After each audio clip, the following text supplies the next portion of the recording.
आपके साथ सुरभि राजपूत। भारतीय जनता पार्टी के क्षेत्रीय बूथ सम्मेलन में हिस्सा लेने के लिए सोमवार को गोरखपुर पहुंचे पार्टी के राष्ट्रीय अध्यक्ष जेपी नड्डा। पार्टी ने में कहा है कि मेरा ये सौभाग्य है कि मुझे श्री कृष्ण और श्री राम की भूमि पर आने का सौभाग्य मिला।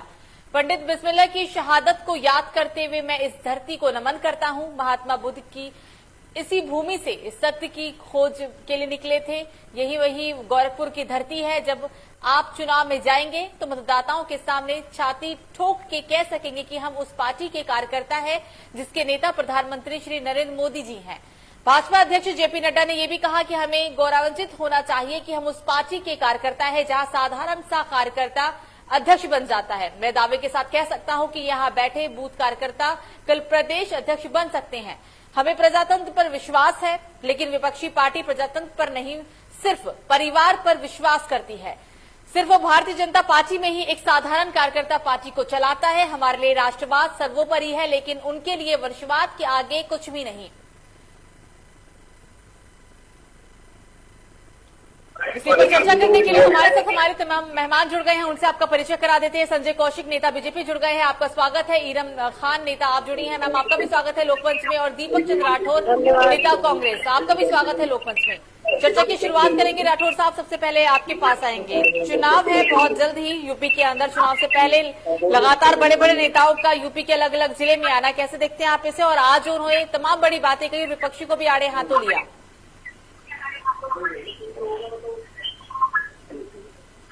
राठौर जी, आपको मेरी आवाज आ रही है? जी, सवाल आपने सुना है, एक बार फिर से दोहराऊं? हाँ जी। बीजेपी के राष्ट्रीय अध्यक्ष जेपी नड्डा आज गोरखपुर आए थे। वहां पर उन्होंने बहुत बड़ी बड़ी बातों का जिक्र किया है। विपक्षी पार्टियों में जो कुछ ऐसे भी लोग हैं जो वंश के लिए काम करते हैं, ये उनका कहना था। आप इसको कैसे देखते हैं? मैं बताना चाहूंगा कि किस तरह उत्तर प्रदेश में प्रियंका गांधी जी के नेतृत्व में कांग्रेस पार्टी जंग हकीकत पर लड़ाई लड़ रही है। उससे कांग्रेस पार्टी की लोकप्रियता सक्रियता तो बढ़ी बढ़ी है। इसके अलावा प्रति विपक्षी चाहे भारतीय जनता पार्टी है, चाहे एसडीएम के मन में एक बौखलाहट उठ चुकी है। और मैं आपको स्पष्ट ही बोलना चाहूंगा कि नरेंद्र मोदी का अगर कोई विकल्प है तो वो है सिर्फ कांग्रेस पार्टी। तो कांग्रेस पार्टी सबका साथ, सबका विकास और सबका विकास की बात करती है। सभी जाति, सभी धर्म और सभी वर्गों को साथ लेकर चलने वाली बात करती है। हम विकास में भरोसा रखते हैं, ना कि झूठे विश्वास में। और मैं आपको बताना चाहूंगा कि उत्तर प्रदेश में महंगाई की मोदी मार है, केवल हेडलाइन को इवेंट मैनेजमेंट की मोदी सरकार है। तो मेरी बात आज उत्तर प्रदेश में जनता के पास विकल्प को आधार है।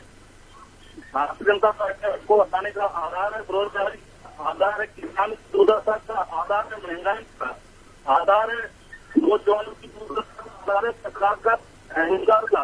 आज देखो भारतीय जनता पार्टी ने कानूनी बिल बने दिए किसानों को। तो हेलो राठौर जी बोलिए, आवाज आ रही है सर? हाँ, आ रही है ना मैम? जी जी, आवाज आ रही है, बोलिए। बोला और आज हमने सिस्टम किया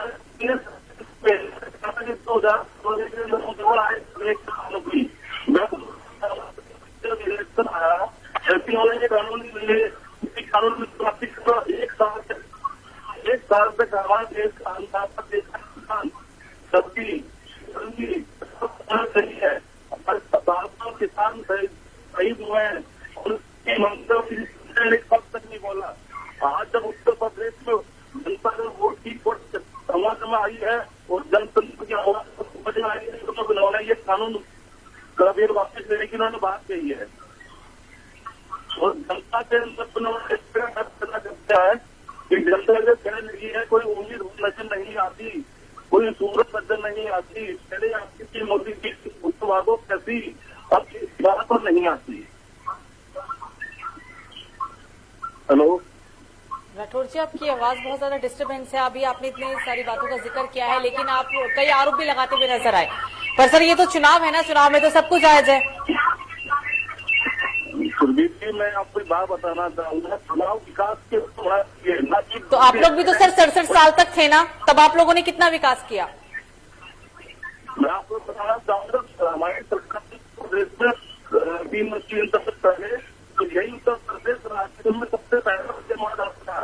अब आप देखो सर, यहाँ पर जनता अपना प्रतिनिधि खुद चुनती है सीधे मतदान कर कर। अगर आप लोगों ने इतना अच्छा काम किया, फिर सपा, बसपा और अब बीजेपी क्यों? ये समझा दीजिए मुझे। मानता हूँ हुई है, तो वो भूल चूक कैसे हो गई सर? आप इतनी बड़ी बात करें कि कानून व्यवस्था में आपसे भूल चूक हुई है। जनता है, जनता करते हैं, जिसे आगे होकर तो कर पाए तो चुनाव को कांग्रेस जितना होगा, और मेरी बात रहेगी वहाँ पर। वहाँ पे बात इसको तो मैं कहना चाहूंगा, प्रदेश जनता ने बदलाव का मन बना चुकी है। इसमें नौजवान महिला की आवाज में पर ऐसा है कि मैम, अगर जो डी चंदी कांग्रेस पार्टी इतना अच्छा कार्य करती है आपकी, तो राष्ट्रीय पार्टी है, देश में 7 साल उन्होंने राज कराया कांग्रेस पार्टी ने, सिमट के छोटे राज्यों में नहीं रह जाते। जहाँ छोटे राज्य हैं वहाँ पे भी आपका सुपड़ा सपा है, सुपड़ा साफ है आपका। दीप चंद जी बात करी हो, हमारे पंजाब का पुलिस बने तो इसमें भी आप दीप चंद जी, आपकी कांग्रेस पार्टी को 2014 से पहले देखिए भ्रष्टाचार में सनी हुई पार्टी है। कोयला घोटाला, दिल्ली में कॉमनवेल्थ घोटाला, सारे घोटाले आज तक देश के, रक्षा में घोटाला, आप इतने बड़े नेता हैं, सारे घोटाले में है। और आप कांग्रेस पार्टी और दीप चंद जी, और बात करते दीप चंद जी, आप बात करते हो किसानों की, तो अभी आपके राजस्थान में किसानों को बेदर्दी से वहाँ के प्रशासन ने पीटा, कई लोग अभी तक भी घायल हैं, उसमें तो कोई नहीं बोलता विपक्ष वालों ने कुछ सपा अभी आप किसानों के लिए अभी आप किसानों के लिए आप बात कर रहे थे कि श्री नरेंद्र मोदी जी ने 3 कानून वापसी ले लिए हैं, और कुछ किसानों को हम समझा नहीं पाए, उसके लिए है 2022 में आपकी जो कांग्रेस पार्टी है उसकी जमानत जब्त होगी उत्तर प्रदेश से। उत्तर प्रदेश आपको बता चाहूंगा, जो आप जमानत जब जनार्दन मीना को क्या कहा कि कांग्रेस पार्टी कोई सोचती थी, समझदार है। 3 तख्तों से जो कुशासन का अगर अंत होगा, वो कांग्रेस पार्टी के नेतृत्व में यूपी में फिर से विकास सद्भाव की मार्गदर्शन में कांग्रेस पार्टी अपने चुनाव लड़ेगी। दीप चंद जी, आपकी पार्टी की जमानत जब्त होगी 2022 में उत्तर प्रदेश से।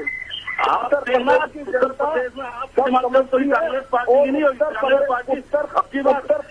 बात मैं बता रहा हूँ, मोदी आपकी जमानत जब्त होगी, जनता आपके ऊपर संगत की जनता को आप उत्तर प्रदेश की जनता झूठ बोलते हैं। दोबारा से 300 प्लस सीटों पे कौन वो दिन दून महाराज योगी आदित्यनाथ को दोबारा से मुख्यमंत्री बना रहे, भावी मुख्यमंत्री योगी आदित्यनाथ राज करा, लेकिन आपने जो बनाया उसको आपने बेचा, आपने क्या करा शासन में बताओगे आप? हमने तो कानून लेकर आए, उसको आपने मैं आपको मैं अपनी सरकार की भारतीय जनता पार्टी सरकार योगी आदित्यनाथ के नेतृत्व में 4.5 सालों में मैं आपको दौरा बता सकता हूँ कितना विकास कार्य किए हुए हैं। 4 नए एक्सप्रेस। कौशिक जी, इन 4.5 साल में सर आप लोगों ने कितना विकास किया? कौशिक साहब पिछले 67 साल में क्या हुआ सर, वो भूल जाइए, इन 4.5 साल में बात कर लें। संजय जी, अपने गिरहमान में जाके देखिए। मैडम, बात करो विकास की। उत्तर इन 4.5 साल में क्या हुआ, इस विकास की बात करिए आप। ये भारतीय जनता पार्टी के नेतृत्व में जो काम किए हैं 4.5 सालों को हम आपको ब्यौरा दे सकते हैं। इस चीज का हमारे किसान भाई शहीद हुए, उत्तर प्रदेश में गृह मंत्री बेटे ने उस पर चलाया, तो आपने क्या उसको बर्खास्त करवाया? ऐसा कि 2022 में क्या है आप बताइए मुझे, सब बोला होता किसी मंत्री ने, और वीडियो फ्रूट लेता है उत्तर प्रदेश में जब आपकी सरकार गांव चली जाती है। जितने भी पार्टियां हैं सबको उत्तर प्रदेश ही दिखता है। चुनाव उत्तर प्रदेश में, आपको राजस्थान नहीं दिखता? राजस्थान में किसान नहीं है क्या? वो जो उन्हें बेदर्दी से पीटा गया। भाई वो किसान नहीं है, हम सब हरियाणा में लोगों को आप किसानों से जमीन बोला जब्त कर ली, आपने उसमें कुछ कहा, आपके पास एक भी शब्द बोला हो, आपने कुछ कहा, आप मुझे बताओ। मैं तो ये बात मांग करूंगा कि उनको शहादत मिले और शहीद का दर्जा मिले बात और उनको बात किसानों को। विकास के लिए मोदी सरकार योगी सरकार चौतरफा विकास कर रही है। और बात करते हैं उत्तर प्रदेश की, तो उत्तर प्रदेश में मैं आपको 4 साल का दौरा दे सकता हूँ। आपका 7 सालों का बीता का आपका भ्रष्टाचार, रोड में भ्रष्टाचार किसका है? आपका देश के साथ भ्रष्टाचार, मंत्री जेल में है, आपके मंत्री खुद भ्रष्टाचार में दोषी पाए जाते हैं, जनता पार्टी आपके मंत्री खुद भ्रष्टाचार के अंदर दोषी पाए जाते हैं। जब आपका बच्चा नाच रहता है, आपके उत्तर प्रदेश में आपकी योगी सरकार में महिला के साथ अत्याचार किया जाता है। जब आपके एक भी मंत्री संतरी नहीं बोलते और सबसे ज्यादा महिला आपके कैबिनेट के अंदर एक महिला ने शब्द बोला, बताइए आपकी छत्तीसगढ़ सरकार अभी आप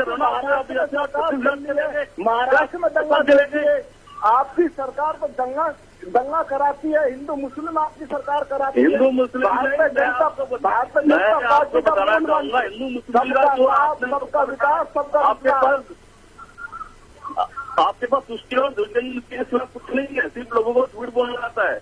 ये लोग समझ गए वाले 2022 आपकी सरकार ने 7 सालों में ऐसा 7 सालों में कांग्रेस सरकार ने 7 सालों में झूठ सबसे कह दूंगा, आपने 5 राज्यों की करते हुए कानून करी है, इसलिए सरकार ने नहीं तो 1 साल तक किसी भी मंत्री ने किसी हमारे साथ एक और मेहमान है राठौर जी, कौशिक जी हमारे साथ एक और मेहमान है, उनके पास चलते हैं। महाराष्ट्र में मंत्री आपकी सरकार चल रही है, उसमें 1 करोड़ पर डे का उगाही का मामला। पहले तो कौशिक जी हम यूपी पे बात कर रहे हैं, सर यूपी चुनाव की बात है, महाराष्ट्र तक मत जाइए सर, यूपी चुनाव पे बात करिए। एक और मेहमान हमारे साथ हैं, पूछना चाहिए अपने क्या विकास करा। एक और मेहमान साथ हैं हमारे, उनके पास चलते हैं। एक और मेहमान है साथ, संजय जी एक और मेहमान हमारे साथ हैं, उनके पास चलते हैं पहले, फिर आपके पास आएंगे। जी आप सुनिए, प्रदेश में इरम जी आपको मेरी आवाज आ रही है? दंगा नहीं, इरम जी आपको मेरी आवाज आ रही है?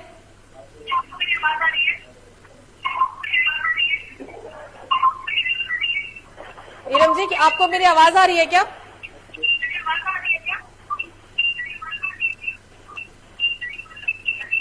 शायद कोई तकनीकी समस्या है, इरम जी नहीं सुन पा रही है हमें। कौशिक साहब आप कुछ कह रहे थे, अपनी बात को पूरा करिए। मैम प्रदेश में योगी सरकार के भारतीय जनता पार्टी के 4 साल के कार्य प्रदेश में कोई दंगा नहीं हुआ, जो सरकार की यही एक उपलब्धि है। जबकि इससे पहले सरकारों में जब सरकार में आए थे तब यही इसी बात की कसम खाई थी क्या आप लोगों ने कि इन 5 साल में हम कोई दंगा होने नहीं देंगे? मैम दंगा और विकास देखिए, आप 4 नए एक्सप्रेस वे बनवाए हैं। दंगा सपा तो सर कहती है कि हमने काम किया है और शिलान्यास बस बीजेपी सरकार कर रही है, फिटा काटने का काम बीजेपी करती है, योगी सरकार कर रही है। उससे 2017 में श्री अखिलेश यादव जी का एक ही नारा था कि काम बोलता है जनता ने उनका काम बोला दिया। और ये योगी सरकार है, चारों तरफ विकास का कार्य है, चारों तरफ नए एक्सप्रेस वे, नए एयरपोर्ट, 4 लाख से ज्यादा युवाओं को सरकारी नौकरी, 4-28 लाख। बेरोजगारी पे तो सर कुछ काम ही नहीं हुआ है। आप युवाओं की नौकरी की बात कर रहे हैं, वो क्या युवाओं की नौकरी सिर्फ कागज बनने तक है क्या सर? 3 लाख करोड़ का निवेश, गन्ना किसानों को 1.27 लाख करोड़ का भुगतान। कौशिक जी किसान खुश क्यों नहीं है फिर आप लोगों से? राठौर साहब बात को पूरा करने दीजिए। राठौर जी आपकी बारी आएगी, बोलिएगा आप बोलिएगा, आपकी बारी आएगी जब बोलिएगा, बोलिए सर। मैं आपसे ऐसा कि कुछ किसान जो नाराज थे, वो किसान बिल पे नाराज थे। हाँ। श्री नरेंद्र मोदी जी हमारे देश के प्रधानमंत्री जी हैं, वो अपने 3 कानूनों का विरोध कर रहे, तो वो वापस ले लिए हैं। कब लिया सर? कितने टाइम में लिया? कब आई आप लोगों किसानों की याद? और वही किसान जिसे आप खालिस्तानी, पाकिस्तानी, आतंकवादी ना जाने क्या कहा करते थे। कुछ किसान मतलब कुछ किसानों को आप खालिस्तानी कह देंगे? नरेंद्र मोदी जी ने अभी नहीं मैम, किसी ने कोई खाली। अब जो मैं मुझे आप एक बताइए, आप जो देश के लाल किले पे जाकर झंडा का अपमान करेंगे, उसके लिए क्या होगा? तो आप उसे खालिस्तानी, फिर आप खालिस्तानियों की बात मान गए? देश को बंदी बनाने की साजिश होगी तो फिर सर खालिस्तानियों की बात मान गए ना, यानी आपके नेता कहते कहते नहीं थकते थे कि वो जहाँ बैठे हुए हैं वो किसान नहीं है, वो कोई संगठन है, उन्हें फंडिंग की जा रही है, उन्हें यहाँ से फंडिंग हो रही है, वहां से फंडिंग हो रही है, यानी आप फंडिंग वाले लोगों के आगे झुक गए?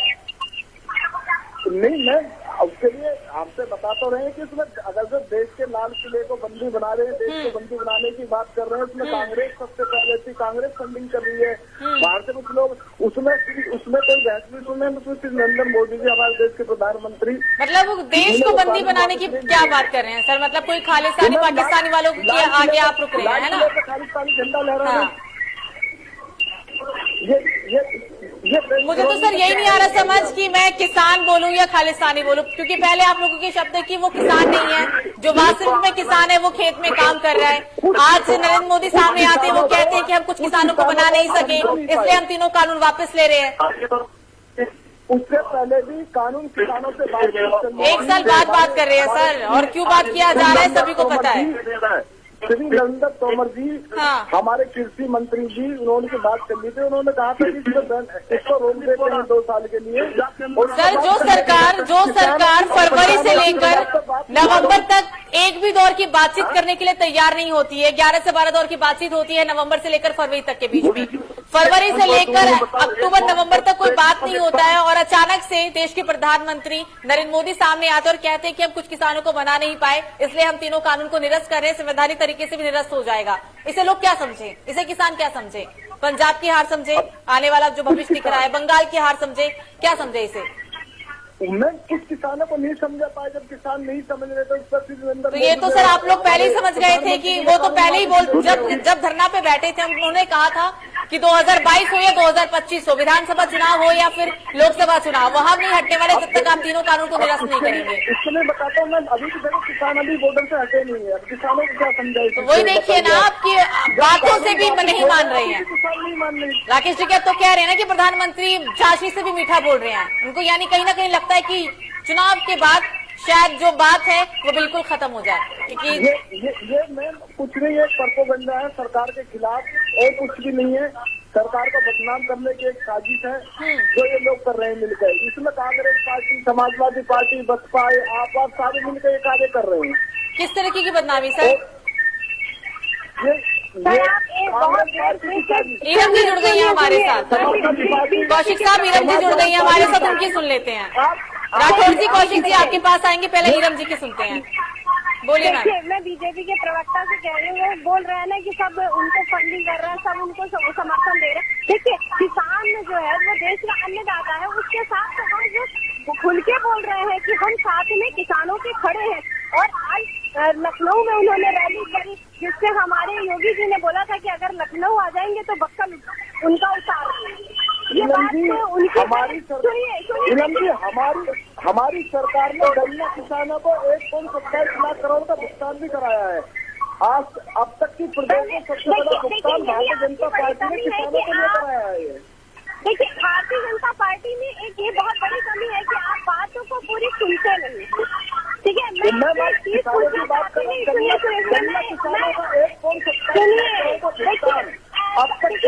कौशिक साहब, समय नहीं है सर, इतना समय नहीं है सर, ईरम जी को सुन लेते हैं। कौशिक साहब थोड़ा सा सुन लीजिए सर।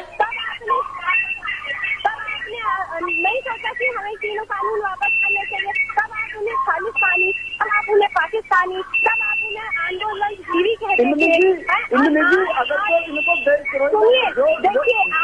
भारतीय जनता पार्टी को ये दिखाई दे रहा है कि वो जो है उनकी जमीन खिसक रही है, इसलिए ये कानून जो है वो वापस लेने की बात कर रहे हैं। और अभी इस तरह से इसको इमली जी, आप बात कर रहे हो, आप इस बात की जिन्होंने दिल्ली के लाल किले पे झंडा का अपमान किया, और खालिस्तानी झंडा लहराया, तो पंजाब खुद जो है तिरंगा नहीं फहराया। पार्टी के थे, आपसे बना कर रहे हैं, हमारी सरकार पूछना चाहूँगा कार्रवाई हो, किसान उन्होंने कार्रवाई करेंगे। कांग्रेस पार्टी कांग्रेस पार्टी पंजाब को मुआवजा दे रही है। जिन्होंने लाल किले पर झंडा फहराया, झंडा का अपमान किया, जनता ये जनता सब जानती है। किसान थे, किसान कभी भी तिरंगे का अपमान नहीं करता है, ठीक है। लेकिन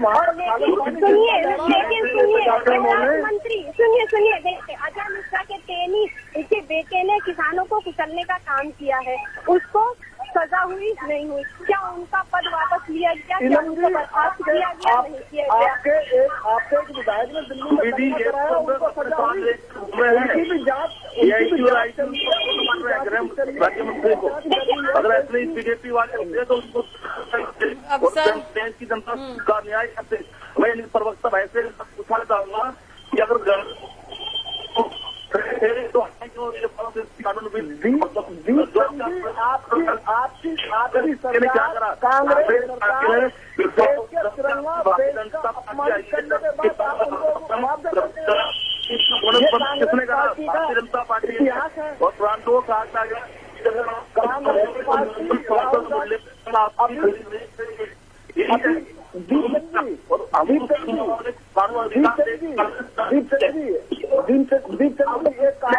भारतीय जनता पार्टी आप देश की बात आपको बोले भाजपा छन्नी भी बोले। अभी आपके आज से 1 साल पहले आपको आतंकवादी, पाकिस्तानी, नक्सलवादी, अभी आपके सलमान आपको देश का सलमान मुखर्जी ने पूर्व कानून मंत्री जी ने एक किताब का विमोचन करा, उसमें हिंदुओं को आतंकवादी कह दिया।